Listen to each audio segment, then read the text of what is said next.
Përshëndetje për gjithë dhe mirë se erdhët në klinikën D. Sonte do të flasim për një sëmundje që shpesh ditë të jetë e fshehur, por që paraqet një rrezik për shumë njerëz. Do të flasim për një sëmundje që nëse e hasim në literaturë, e hasim si sëmundje autoimune. Lupusi eritematoz sistemik. Për të njohur më mirë sëmundjet realisht autoimune, se çfarë është lupusi, sa i rëndësishëm është diagnostikimi me kohë, mënyra e trajtimit. Këto dhe shumë të tjera sonte do t'i marrim nga doktor Besim Demolli, reumatolog. Doktor, mirë mbrëma dhe faleminderit që pranove ftesën tjetër sonte këtu me ne. Doktor, fillimisht, a mund të na tregoni se çfarë po nënkuptojmë me sëmundje autoimune?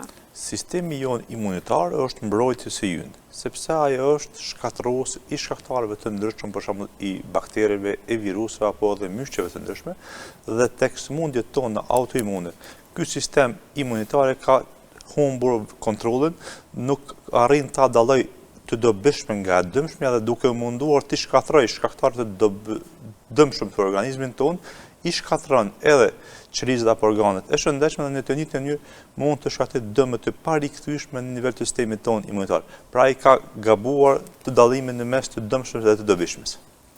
Ndalemi tash te lupusi eritematoz sistemik. Çfarë është si sëmundje? Lupusi eritematoz sistemik është njëra nga sëmundjet e shumta autoimune, por thënë të drejtën në kuadrat të fushës së reumatologjisë, ndoshta është sëmundja me komplikacione më të shumta. Është sëmundje që manifestohet me dhimbje të nyjeve. Shpesh herë mund të manifestohet me ëjtje të nyjeve. Manifestimi shpesh i parë dhimbje të jetë skuqje lëkurore dhe me theks e lokalizuar në faqe, në që ne i themi si fenomeni i flutrës, po flasim për lupusin eritematoz fazës akute, por gjithashtu mund të manifestohet edhe me prekje të veshkës, gjithashtu mund të manifestohet edhe me prekje të aspekteve hematologjike në kuptim të anemive, në kuptim të uljes të qelizave të gjakut, qoftë rruzave të bardha, rruzave të kuqe apo trombociteve dhe shpesh herë në praktikën tonë klinike, në qoftë se hasim ndonjë anemi me shkak të panjohur, atëherë duhet menduar se mund të ishte lupusi eritematoz sistemik, por gjithashtu sëmundja mund të atakojë edhe mushnit, mund të atakojë zemrën, mund të atakojë veshkën, trurin, lëkurën dhe thuhet nuk lën end apo organ pa atakuar. Nga praktika juaj, sa mendoni që është e shpesh në popullat si sëmundje? Sëmundja varet tash prej popullatave të ndryshme. Nga literatura të ndryshme, kur e hasim në 100.000 banor, 15 deri në 150 të sëmundje në 100.000 banor, varësisht nga vendet ku ato hasen, dhe se ato mund të jenë të atakuara kryesisht tek moshat e reja, pra është mosha fertile, mosha 15 dhe në moshën 45 vjeçare. Me këtë nuk themi që lupusi eritematoz sistemik nuk atakon fëmijët dhe nuk themi që lupusi eritematoz sistemik atakon të moshuarit, por kjo është periudha kur ai është më i shprehur, është periudha kur është forma agresive, por gjithashtu te format e fëmijëve, mos ta anashkalojmë, din të jetë me prognozë shumë të rëndë, në qoftë se ajo nuk diagnostikohet me kohë dhe në qoftë se nuk merret hapa trajtues në kohë. Si sëmundje pra është më shprehur tek gjinia femërore sesa tek gjinia mashkullore në raport 9 femra një mashkull, edhe pse tek ai mashkulli i cili preket nga lupusi eritematoz sistemik di të jetë me prognozë më të rëndë. Doktor, pse po është më e shprehur më shumë te gjinia femërore? Te gjinia femërore ka shkaktarë të shumë. Një është çrregullimi hormonal me theks estrogjenet, dy është sepse gjinia femërore ka 2 kromozome XX dhe ne meshkujt i kemi XY, por gjithashtu dyshohet edhe faktorët me predispozitë gjenetike pa anashkaluar edhe faktorët e mundshëm ndotes ambiental. Pra mund të themi që është sëmundje që ka dhe predispozitë trashëguese. Në një farmase po, por jo domosdoshmë. Cilat janë doktor shkaqet kryesore të paraqitjes lupusit? Sikur të dinim shkaqet, edhe trajtimi do të ishte më i lehtë. Shkaqet e saj nuk dihet. Dyshohet pra predispozitë gjenetike, dyshohet në faktorët natyrë infektive, dyshohet në ndotës ambiental, dyshohet në çrregullimet hormonale, dyshohet në medikamente shpeshherë, por asnjëherë nuk dihet shkaku. Dhe për këtë arsye nganjëherë është vështirë të diagnostikohet, madje edhe është vështirë të trajtohet sepse nuk e kemi duke trajtuar cakun. Shpeshherë marrim edhe hapa duke munduar ta lokalizojmë sëmundjen, duke mos ta lëmë të shpërndahet, por pa e ditur shkakun provokator të këtij problemi. Sa ndikon stresi, doktor, në paraqitjen ose në përkeqësimin e sëmundjes? Stresi në paraqitjen e lupusit eritematoz nuk ndikon, por në përkeqësimin e aspekteve klinike patjetër, se po sigurisht në çdo sëmundje tjera, sepse me stresin ton do të rriten disa citokina proinflamatore dhe në të njëjtën kohë do të nxitë inflamacion dhe në të njëjtën kohë do të nxitë ky egzacerbim i sëmundjes.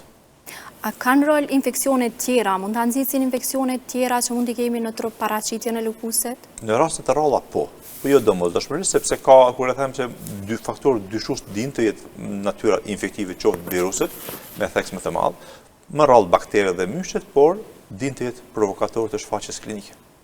Doktor, ju e përmendët fillimisht që mund të ketë dhe skuqje në lëkurë, në fytyrë më saktësisht. Sa po ndikon ekspozimi i diellit te kjo sëmundje? Me që lupusi erytematoz ndahet në 3 forma: formën akute ku ne kemi atë skuqjen me lokalizim në fytyrë, kur lokalizohet në mollza dhe në pjesën sipërme të hundës, te forma subakute kur problemi lokalizohet mbele lart, dhe te forma kronike kur problemi e atakon tërë fytyrën, faqet, qafën edhe durë. Gjithashtu, ekspozimi ndaj diellit është provokator i përkeqësimit të shfaqjeve klinike, që ne i themi egzacerbimit të gjendjes klinike, por gjithashtu kur jemi te manifestimet lëkurore, duhet theksuar sepse këta pacientë shpeshherë manifestojnë edhe praninë e pushtrave në gojë, shpeshherë manifestojnë edhe rrëmje të flokëve.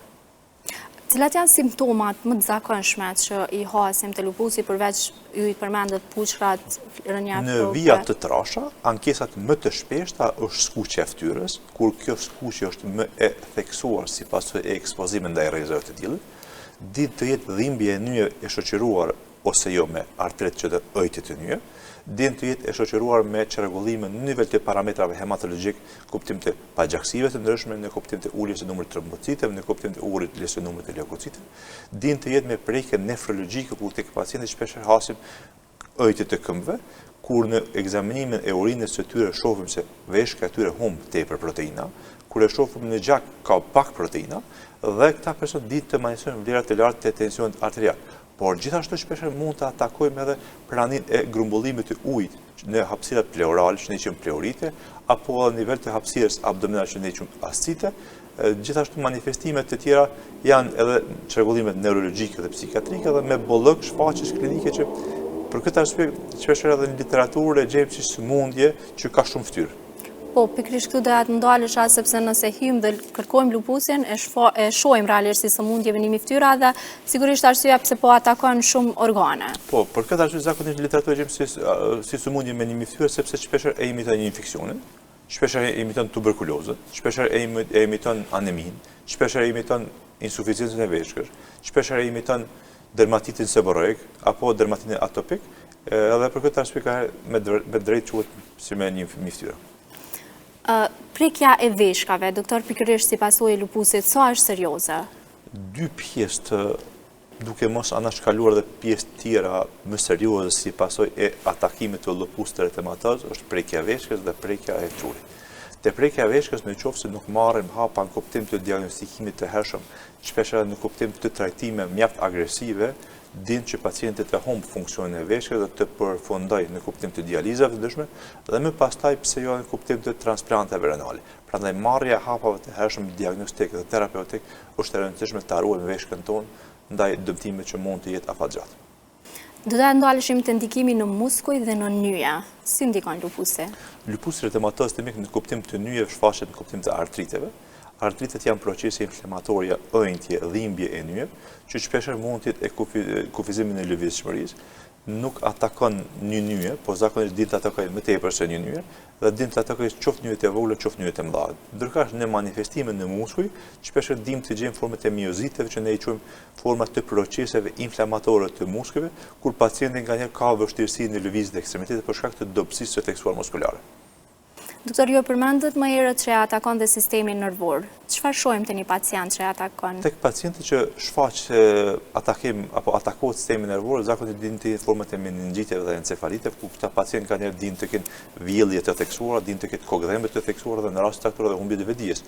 Por gjithashtu din të manifestojë çrregullime psiqike, saqë një pacient me lupus di ta imitojë një të çmendur që nuk është psikozë, por është pasojë e sëmundjes, duke trajtuar problemin qendror kuadër të sëmundjes, ne do të trajtojmë edhe komponentët që është qoftë sfera neurologjike, qoftë sfera psikiatrike. Doktori, përmendët dhimbjet. Lupusi a mund shfaqet vetëm me dhimbje apo ka edhe forma të heshtura të tij? Lupusi erytematoz ka kritere klinike. Bile thënë të drejtë me kritere që ne kemi të fundit tash të vitit 2019, sepse nuk ka updatime të kritereve të reja sipas asereolarit. Këto janë kriteret e domosdoshme. Nuk mund të themi një lupus qofe ka një analizë keq edhe ka një dhimbje muskulore, sepse kemi kriter pas kriter dhe neve na duhet sipas këtij klasifikimi të kemi 10 pikë poentuese për ta quajtur në lupus eritematoz sistemik. Pra krahasni antitrupi antinuklear që duhet të jenë pozitiv, duhet të jetë edhe shfaqje klinike, një skuqje fytyrës, e shoqëruara me reagimin diell, e shoqëruar me ënjtë të nyjeve, me dhimbjet muskulare, e shoqëruar me prekjet e veshkës, dhe kur i poentojmë pjesë pas pjesë në 10 pikë poentuese, ku çdo pjesë din të ketë ngjarë deri në 10 pikë poentuese. Si e diagnostifikoni doktor lupusin? Fillimisht diagnostikimi i lupusit fillon me një bashkëbisedim të ngadalshëm me pacientin duke marrë një historiat të problemit të tij shëndetësor që nga fillimi i problemit deri te shfaqja e tij klinike dhe më pastaj krahas gjetjeve klinike. Në qoftë se kemi dyshime në kuptim të lupusit, ne i kërkojmë analizë laboratorike, që në këtë rast janë antitrupat antinuklear, janë të rëndësishëm si prag në kuptim të diagnostikimit të problemit, dhe më pastaj në qoftë se këtë dalin pozitiv, kërkojmë analizat të tjera, duke kërkuar antideseden antitrupat, komplementin C3C4, që janë elementare, më pastaj tek pacientë kërkojmë grumbullimin e urinës 24 orësh, për ta poentuar se a kemi humbje të proteinave në urinë, po ashtu edhe në gjak ne e matëm nivelin e proteinave, albuminave, gjithashtu e matëm nivelin edhe të yndyrave, sepse tek sindromat nefrotike që janë pasojë të lupusit dinë të vlerat e larta. Patjetër se hemogrami është i rëndësishëm sepse në këtë rast ne kemi kritere diagnostike qelizat e gjakut, gjithashtu sedimenti eritrocitëve të CRP-ja, po pa përjashtuar edhe kërkimi i matjeve ultrasonografike të zemrës, sepse din të jetë grumbullimi i ujit rreth zemrës që ne quajmë perikardit, që ne kemi kriter diagnostik. Më pastaj duhet të bëjë një radiografi apo dhe ultrasonografi e mushkrive për të detektuar nëse kemi ujë apo lëng nivel të hapësira pleurale, më pastaj një ultrazot barkut të shohim nëse kemi ascet në nivel të hapësirës së barkut, dhe kështu kriter mas kriteri duke i poentuar, më pastaj duke i mbledhur, duke ardhur deri në një përfundim kem apo nuk kem formë të lupusit apo të një sëmundje të autoimune. Sa i rëndësishëm është diagnostifikimi me kohë dhe a ka raste kur diagnostifikimi vonohet, të quajmë kështu? Thënë të drejtë një pjesë të madhe diagnostikimi vonohet. Edhe më pastaj kur bëhet diagnostikimi vonë, më tepër kemi marrë me komplikacione, sepse sa më vetë sëmundje, sepse në duart e një eksperti të mirë me kërkimin e hershëm të ndihmës mjekësore dhe me marrjen e masave diagnostike dhe terapeutike, pacientët me lupus jetojnë një jetë normale si të tjerët, kuptohet që mbesin me terapi më afërgjatë. Me cilat sëmundje mund ngatrohet lupusi dhe a është kjo shpeshherë shkaktari pse diagnostifikimi i lupusit vonohet? Lupusi din të diagnostikohet vonë sepse ai manifestohet me komplikacione apo me gabime apo vështirësi diagnostike me sëmundjet virusale. Nganjëherë duket se është një grip i heshtur, nganjëherë mund të manifestohet me inflamacionet e mushkrive, nganjëherë me tuberkulozën e mushkrive, nganjëherë me sëmundje inflamatore të zemrës, kuptim të perikarditeve, miokardite apo perikarditeve, nganjëherë dim të manifestohet në formë të hepatiteve autoimune, nganjëherë dim të manifestohet me insuficiencë renale, nganjëherë me pagjaksi dhe për këtë arsye nganjëherë në çastin fillestare është e vështirë të merret një diagnozë nga profesionistë të tjerë, por nga një ekspert traumatolog mendoj që është një çështje e lehtë, kuptim të diagnozës, në kuptim të hapave të tjera terapeutik. A ka shërim lupusi? Lupusi nuk ka shërim, por me marrjen e hapave të saktë diagnostik dhe terapeutik, mirë menaxhohet, futet problemet në kontroll dhe tendenca jonë është ta futim problemet në një remision, të qesim sëmundje në gjendje gjume dhe shkalla e manifestimit të sëmundjes të jetë e vogël dhe komplikacionet të jetë minimale. Cila është mënyra që trajtohet lupusi? Hapi i parë i trajtimit të formave të lupusit është kortikosteroidet, që janë zgjedhja e parë që është inhibitor apo qetësues të inflamacionit. Më pastaj, në bazë të shfaqjeve klinike, ne marrim edhe hapat e terapive të tjera, qoftë kuptim të antimalarekëve, që në këtë rast është hidroksiklorokina, qoftë kuptim barnave të tjerë modifikues të sëmundjes me methotrexat, leflunomide, azatioprin, mukofenat mofetil, rituximab, ciklofosfamid, ciklosporin, apo terapive më të rreshtë belimumab, anifrolumab, janë edhe disa në fazën eksperimentale që shpesh janë shpresdhënëse, por me që numri i punimeve është i vogël dhe shpesh nuk janë të rekomanduara, si të tilla pak aplikohen, por janë shpresdhënëse që sëmundja që din ta futet problemin në një remision më të shpejtë se sa barna që ne e aplikojmë tash. A duhet trajtim gjatë gjithë jetës? Nuk do të thotë që lupusi do të trajtohet gjatë gjithë jetës, megjithatë shumica e pacientëve mbesin me terapia fatgjate, por në bazë të observimit të gjendjes klinike nëse sëmundja është futur në një kontroll, atëherë mund të merret hapa në kuptim të reduktimit të dozave të barnave dhe më pastaj duhet ndërprerja e tyre por me kontrol të rregullt me mjekun observues të sëmundjes reumatike, në mënyrë që nëse sëmundja të rikthehet sa më herët terapia që ne kemi ndaluar. Ju i përmendët disa lloje të terapive, po sa kanë efekte anësore këto terapi që po i përdorin personat? Të gjitha terapitë bardhat modifikues sëmundje, sigurisht se terapitë tjera kanë efekte anësore, por në praktikën tonë klinike gjithherë masëm efektivitetin nga dëmi. Nëse shkalla e përfitimit të terapisë është më e madhe se dëmi që ne shkaktojmë, atëherë edhe i ordinojmë. Prandaj këtë rast shkalla e përfitimit është e pamatshme me shkallën e komplikacion që din të na shkaktojë sëmundje. Sa i preferoni vizitat mjekësore, sa janë të rëndësishme dhe në çfarë periudha kohore duhet bëhen te reumatologët? Forma e lupusë eritematoz sistemik, zakonisht stadiet fillestare kur sëmundja është pak më eksacerbuar apo e përkeqësuar, kontrollat duhet të jetë më të shpeshta, por me kalimin e kohës nëse sëmundja është nën kontroll, ndoshta një vizitë çdo 2-3 muaj është e rekomanduar, sepse në bazë të aktivitetit të sëmundjes ne marrim hapa kuptim të reduktimit të dozave, kuptim të shtimit të dozave, kuptim të modifikimit të terapive, prandaj konsultat e rregullta janë të mëdhenshme. Ju vazhdimisht po e përmendni rëndësinë e terapisë, po çfarë ndodh në rastet kur pacienti e ndërpret mjekimin? Me ndërprerjen e mjekimit zhvillohet sëmundja. Duke zhvilluar sëmundja, preken organe të tjera. Prandaj në ato pjesë kur preken organe të tjera, shfaqjet klinike në kuptim të komplikacioneve rritet dhe më pastaj në ato vende shpesh janë dëmtime të pakthyeshme. Dhe përsëri nëse tentojmë ta rikthejmë sëmundjen, atëherë dëmi që është krijuar nuk mund të shërohet. Prandaj duhet patur kujdesin në asnjë mënyrë të mos merret vendime të njëanshme nga pacienti pa rekomandime të profesionit shëndetësor, sepse më tepër i bëjmë dëm sesa do bëj shëndetit tonë. Ju doktor më herët e përmendët që një pacient me lupus mund të bëjë një jetë normale apo jo? Patjetër se po, sepse edhe format e lupusit din të jetë me aktivitet të lehtë, me aktivitet mesatar dhe me aktivitet të lartë të sëmundjes. Dhe për këtë arsye të format e lehta ata mund të jetojnë një jetë normale me terapi minimale. Edhe nëse planifikim familjar është i lejuar, sepse ka dhe bana që lejohen gjatë planifikimit familjar dhe thënë të drejten, tek format lupus eritematoz sistemik, shtatzanit din të lehtësojnë sëmundjen klinike, sëmundjen e lupusit, por përkëtësimi din të ndodh pas lindjes, për shkak të ndryshimeve statusit hormonal, sepse gjatë shtatzanisë përgjithëse për ta marrë shtatzanisht progesteron, një paraarës i kortikosteroideve, që neve na bën mirë në praktikën tonë klinike në kuptim të shfaqjeve klinike të mira të pacientit, por duhet pasur kujdes pas lindjes së fëmijës, por tek forma lupus eritematoz sistemik duhet pasur kujdes sepse nganjëherë këto nëna janë të predispozuar më tepër të kenë aborte apo lindje të parakohshme, sepse në terren të lupusit din të jetë edhe sindroma antifosfolipidike. Doktor, kisha dashur më ndal tek përditshmëria. Sa ndikon dhe preferohet aktivitet fizik për këta persona? Aktiviteti fizik, si të çdo sëmundje tjetër, është e rekomandueshme të format e lupusit eritematoz sistemik, sepse me aktivitetet e rregullat të përditshëm, por që ne e ruajmë një posturë normale të trupit tonë, duke marrë një muskull funksional, një nyje funksionale, ecin aktivitet fizike, ne kemi dhe psikoterapi, dhe për këtë arsye duke e pasur qëllimin psikoterapeutik, duke ulur stresin, duke tentuar ta stabilizojmë sadokudo një komponent përkeqësues të shfaqjes klinike, aktiviteti fizik është qendror. Kuptu tek forma të rënda nëse është në terapi të rëndë, në fazat e ekspozimit ndaj të tjerëve është pak vështirë, por me rëndësi sportit në kuptim ku nuk bashkë shumë njerëz janë të rekomanduar. Po ushqyeshmëria çfarë roli ka?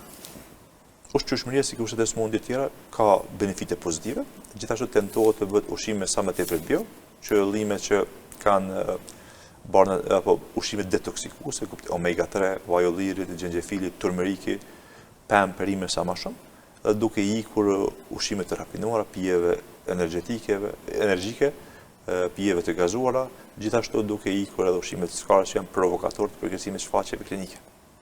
Pjesë e përditshmërisë tonë është edhe ekspozimi në diell. Personat me lupus, a duhet ta shmangen apo jo? Personat me lupus duhet të shmangun ekspozimin ndaj diellit. Sa herë që dalin në ekspozim ndaj diellit duhet marrë kremën mbrojtëse minimum 50 faktorë dhe më pastaj edhe kapela mbrojtëse, madje edhe veshje të gjata, mundësisht në veshje që nuk e tërheqin rrezet e diellit, duke theksuar veshjen e bardhë.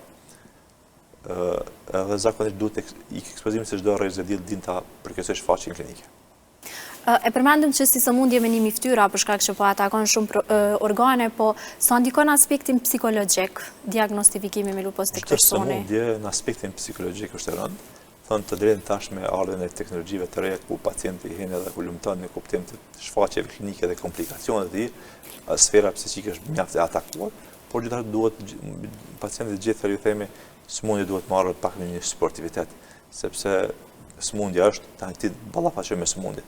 Prandaj nuk duhet ngarkuar sfera jonë psiqike, se me ngarkimin e sferës tonë psiqike edhe trajtimi është pak më i vështirësuar. Thënë të drejtën, një disa pjesë të terapive tona dinë të kenë edhe efekte në kuptim të depresive me tek kortikosteroide.